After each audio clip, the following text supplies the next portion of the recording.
How could I help? Who could I help? Where can I go? How can I be of service? Right? And yes, it's going to come with pain, because when you open yourself up to being the life force of others, when the others are suffering, you suffer too. But leadership is being in tune with suffering in order that you could be able to be the life force. Welcome to the Chavruta with Rabbi Levi Farkash, where we uncover the deeper meaning behind the Torah and the powerful lessons it holds for our lives today. As we approach Gimmel Tammuz, the yahrzeit of the Lubavitcher Rebbe, we explore a profound question. What makes a leader truly great? The Rebbe explains that the number 32 corresponds to Lev, the heart. And just as the heart gives life to every limb of the body, a true Jewish leader gives life, inspiration, and vitality to those around him. But this lesson isn't only about the Rebbe. It's about us. Because every parent, teacher, friend, employer, and community member is called to lead. So as you listen to this week's episode, ask yourself, am I living by leading with the brain that stays distant to what's happening around me, or like a heart that gives life to others? Let's begin.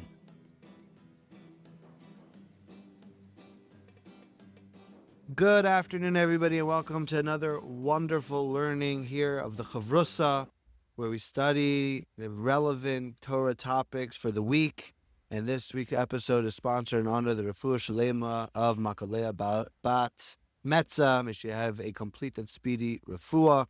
We are going to learn something about the yahrzeit of the Lubavitcher Rebbe. Now, the Lubavitcher Rebbe's yahrzeit takes place on the Jewish calendar on the 3rd of Tammuz, which, as we are currently sitting and learning this week, is tonight/tomorrow. It is 32 years since the Rebbe's passing. The Rebbe and the Chabad movement have touched the entire world on an unbelievable scale. And here, as a rabbi here in Bellevue, Washington, it is only with the vision and inspiration of the Rebbe that we are here learning, spreading Torah and mitzvahs to the entire community.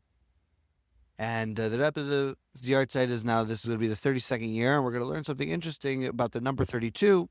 This talk was what the Rebbe himself said in response to 32 years of passing from his Rebbe, which was the previous Rebbe, right, who passed away in 1950. So this is a talk that was said in 1982, 32 years since the previous Rebbe's passing.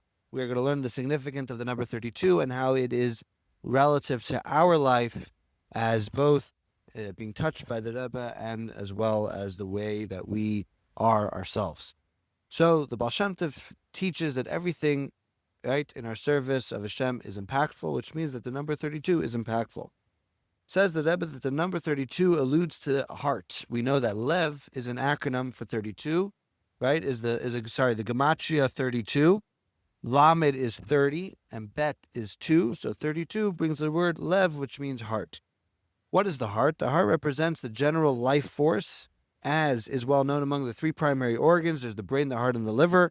The innermost life force is centered around the heart, and this is also reflected in Jewish law, as explained in the Tanya, that the cause of sickness and health is the flow and circulation of the life force from the heart to all the limbs, through the blood that flows from the heart to the entire body. If the circulation of the spirit of life functions properly, then a person enjoys complete health, because all the limbs are connected together and receive their proper vitality from the heart.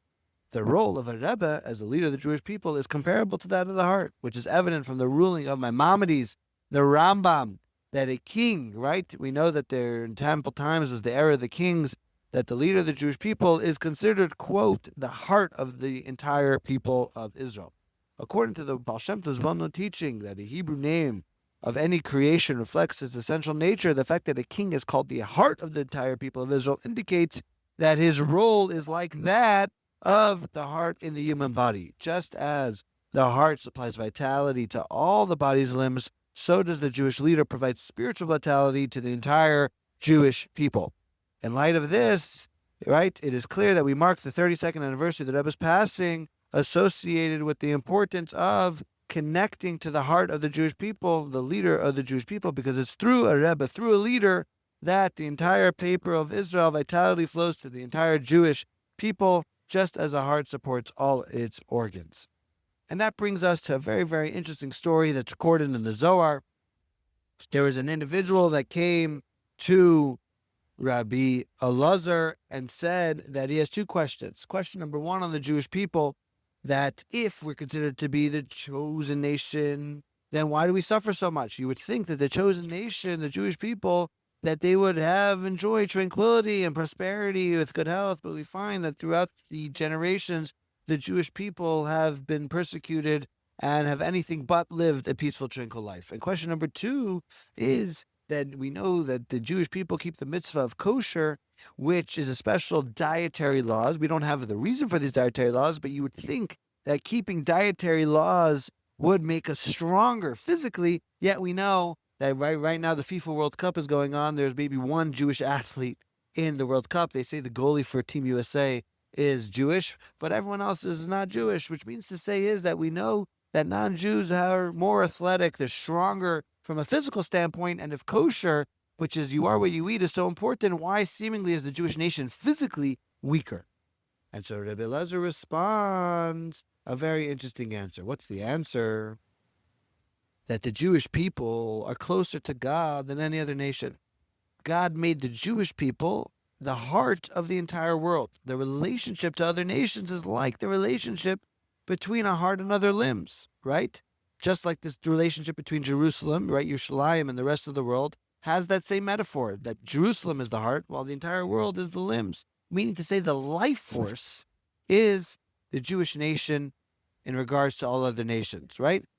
So the other, being that the heart is delicate and weak, it is also the life force of the body. The heart experiences and feels pain that the rest of the body experiences. So the Jewish people, yes, we are the chosen nation, but we are the heart, and therefore we feel all the hardship and all the pain and all the suffering for the entire world.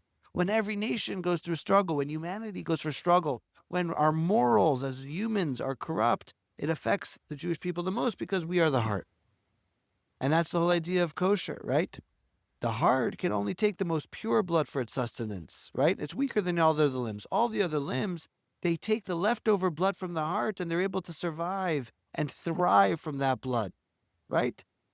But that's why if something happens to a limb, right? You see, if something happens to the finger, it only affects the finger. If something happens to the foot, it only affects the foot. But if something happens to the finger or the foot, it ultimately still affects the heart, right? So God chose the Jewish people who are pure and unblemished, as the verse states, you are entirely my beautiful and beloved without blemish. And there's a tremendous responsibility that comes with that. So the Zohar answers the questions of the individual with an interesting perspective. It compares humanity to a single human body. The Jewish people function all the heart, while the other nations of the world function as the limb and the organs, right? Which answers the question, why do the Jewish people experience more suffering? Because the heart is the most sensitive, delicate, and responsive organ in the body. Unlike other organs, which are less affected by changes or pain, the heart feels every disturbance, pressure, and strain that occurs within the body. The Zohar explains that the Jewish suffering is not punishment, right? It's not punishing the fact that we suffer, but rather a consequence of heightened sensitivity and awareness. One who assumes the role of being the heart of the world carries the moral responsibility, spiritual awareness, a connection to truth, must be sensitive. That sensitivity makes the heart more vulnerable to pain and sorrow. Without the entire body, it cannot survive. Right? So now that we've expressed this idea of the phenomenon of the heart, now let's bring it back to our discussion of why the Jewish leader, why a Rebbe, is comparable to the heart. Says the Rebbe, when Maimonides discusses the laws pertaining to kings, he explained that the reason the Torah is particularly concerned that heart shall not turn away is because his heart is the heart of the entire people. For this reason, the prohibition against kings having too many wives is also relevant to a king has only one wife. We know that according to Torah, a man can have multiple wives. It was only under the institution of Rabbi Gershom, the light of the exile, that men were only allowed to have one wife, as well as the institution of privacy. And the Rambam explains that a king should not have too many wives out of concern of where's going to be his commitment, right? We know that the heart has to be fully centered, focused, aware of what's going on in his surroundings. And if he has too many distractions, in this case, too many wives, then ultimately he will not be able to respond properly to the rest of the body. Now comes the Rebbe with a question, right? Adam's going to read the question here from the Why does Maimonides refer to the king specifically as the heart? The Sifrei quoted by Rashi in his commentary on the Torah states that the leader is everything, without specifying the heart, yet Maimonides deliberately emphasizes that the king is the heart. The heart is indeed a ruler of the body, as the sages say. The heart distributes life to all the limbs. However, there is an organ that is an even more dominant ruler of the body, the brain. As stated in various sources, the Hebrew word for king, melech, can be seen as an acronym for the brain. Moach, heart, which is lev, and liver, kaved. Similarly, the Zohar speaks of three rulers, the brain, the heart, and the liver. This makes the question even stronger. Why does Maimonides choose specifically the heart as the term for leadership?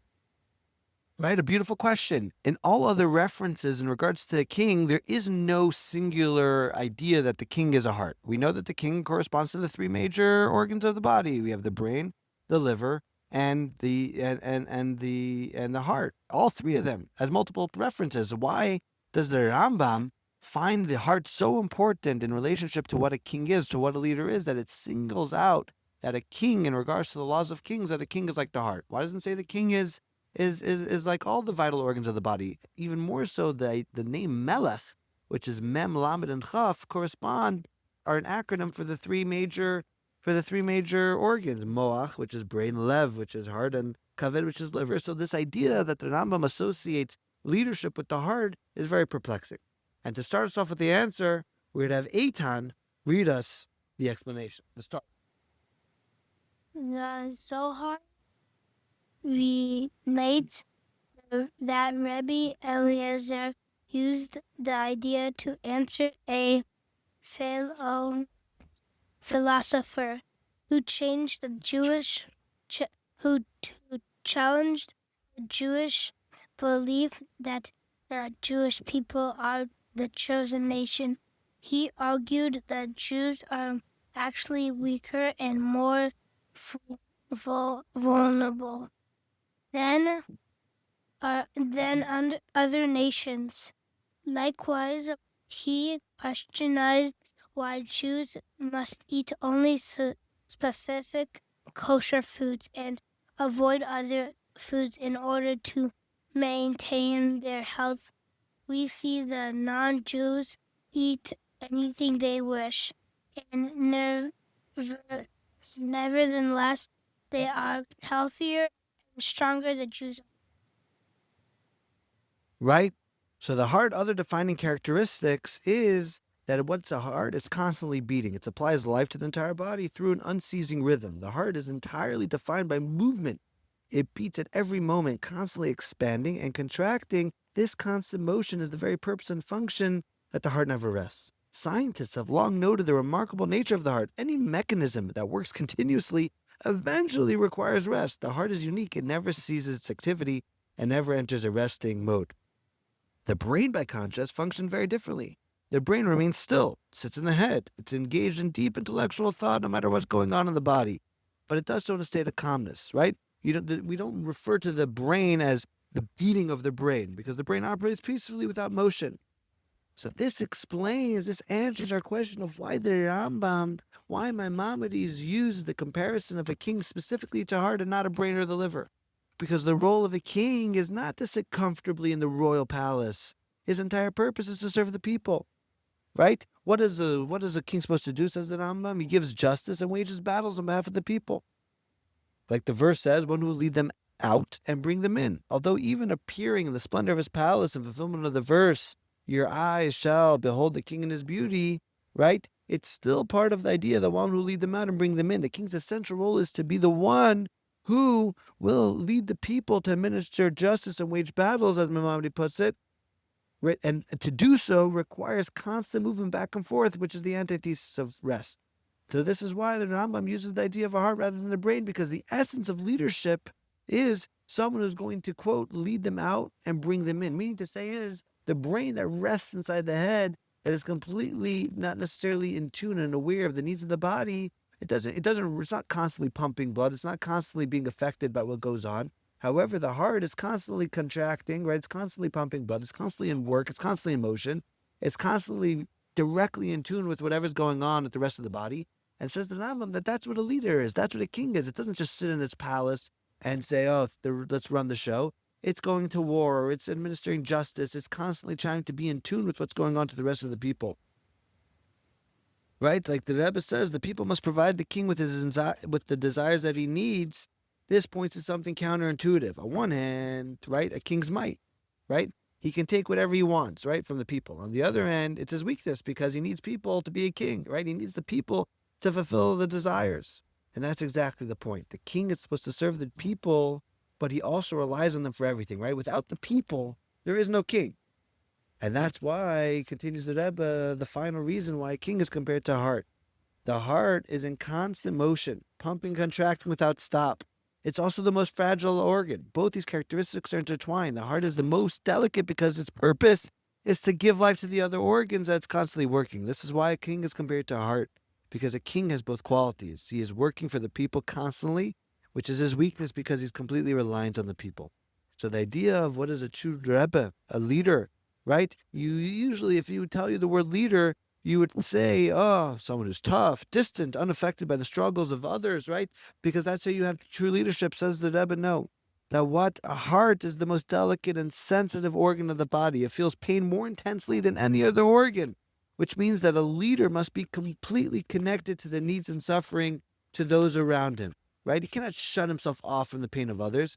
His sensitivity and his vulnerability, his weakness, is exactly what his ability is to give life. And that's what the Rebbe is. The Rebbe is directly in tune with the hardships and the suffering of the people. And he doesn't just sit back while the people suffer. No, that's his weakness. The second they're suffering, he has to spring into action full of care and devotion to try to get them out of their suffering.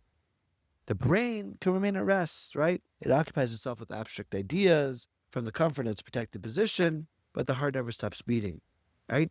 So this is not just a lesson of what does it mean that 32 years after Gimmel Tammuz, after the Rebbe's passing, we have to remind ourselves, what does it mean to be a Rebbe? What does it mean that we have to connect ourselves with the heart, right? If we all consider it to be the limbs and the leader of the generations could be the heart, we have to fully be in tune and sensitive to the idea that as limbs that we get our life force from the heart, right? The Rebbe, right, even though is not physically here, but nevertheless his teachings and his inspiration through the entire world are being carried out. And we have to attach ourselves to those teachings and inspiration.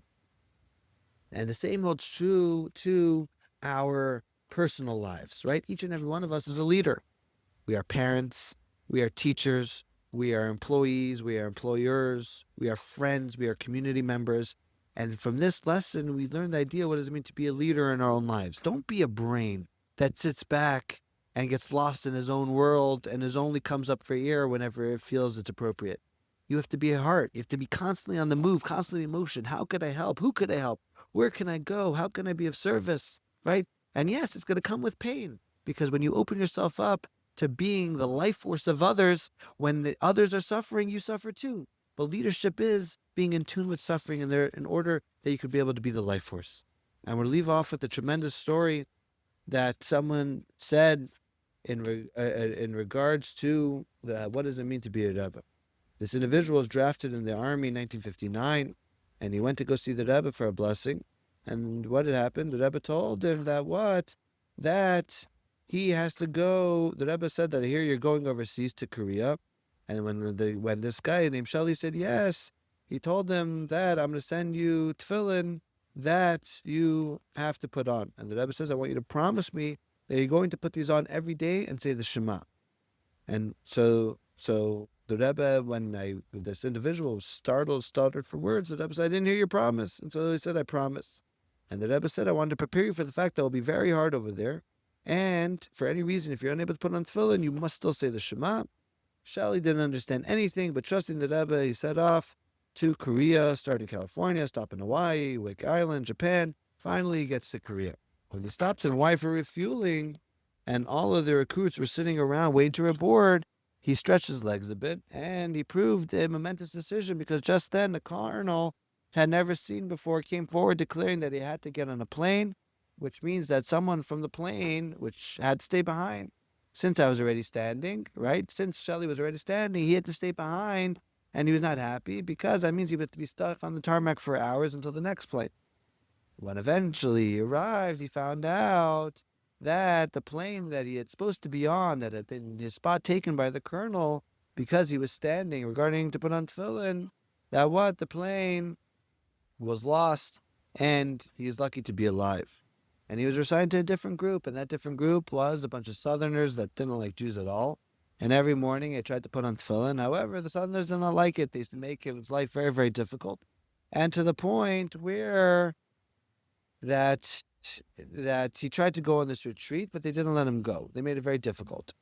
But in order to make this retreat, he had to hitch a ride on a two-man plane, and the plane stalled in midair. The pilot was doing his best to restart the engine, and when that failed, he tried to glide the plane into a rice paddy, but eventually, out of a miracle, it pulled up.